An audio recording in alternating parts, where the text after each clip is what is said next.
anxiety is rising fast across the top of the south, with another significant rain event due this week. In the worst hit region of Tasman, the clean-up has barely begun, but already many are bracing for what could come next. One farmer has called it the worst event in more than 50 years, and communities and sectors like the hop industry are now facing a clean-up likely to cost millions and last years. Senior reporter Juliet Speedy has the latest. As a daunting weather forecast looms, the Tasman region is dealing with a flood recovery unseen for generations. It's pretty dramatic and much easier to see the damage on the ground. Like, the aerial views don't really show just how dramatic some of the impacts are. And I've seen orchards that are just completely piled up with debris, trees ripped out, all the infrastructure completely destroyed. The rain coming in so thick and fast that farmer Gary Omlo moved these cows within minutes of the entire herd drowning. I've never ever seen anything like it ever.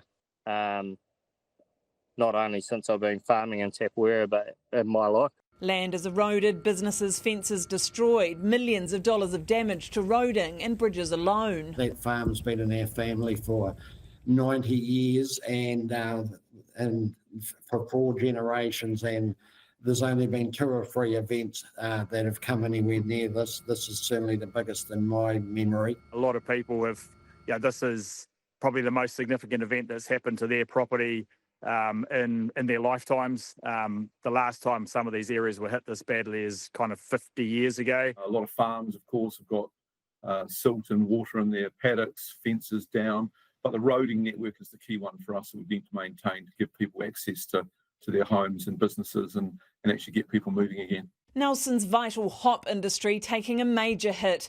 The same industry Peter Lyons worked in before he was tragically killed by a falling tree during the clean-up. This is the product for beer, a very important export crop, and those hop gardens have just been hammered.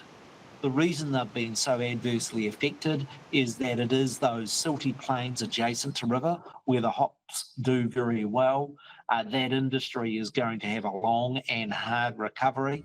With more significant rain on the way this week, the entire region is on edge. I know I'm very nervous, and I've got, some, other farming friends whose properties have already been so damaged already by this weather event. It's not what they need now. There's a number of things, obviously land stability, landslides, landslips, depending on where the event hits and quite how much rain we end up getting. Obviously already compromised rivers, stop banks, and certainly on people's individual properties as well.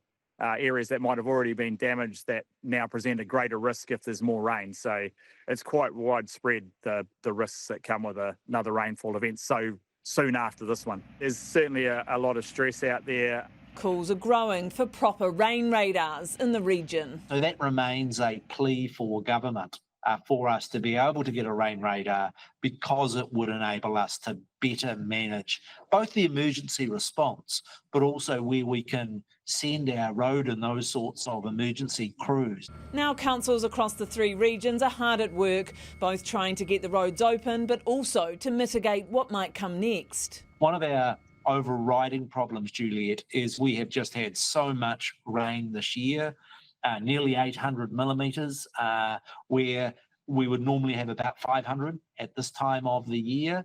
That means the ground is really sodden and we're getting landslips, and they will continue to be a problem. Precautionary evacuation plans are already in place. We're taking some very precautionary action and already thinking about who we may not have to evacuate and prepare and giving them notice if the event comes as large as predicted. There will be evacuations in some areas. Now the battered regions just want a break in the weather and time to dry out.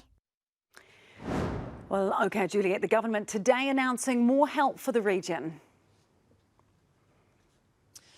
That's right, Sam. The government today officially classifying this flood as a medium-scale adverse event, which essentially unlocks more funding. So through this, they've announced a further $100,000 towards the clean-up and recovery. And this classification will also unlock further support and tax relief for farmers and growers. Now, this comes on top of the $100,000 the government has already given to the Mayoral Relief Fund. So this will all obviously be a big relief to the regions, but whether it is enough is yet to be seen, as they are very much at the beginning of this enormous clean-up, particularly if these battered regions get yet another large rainfall later this week.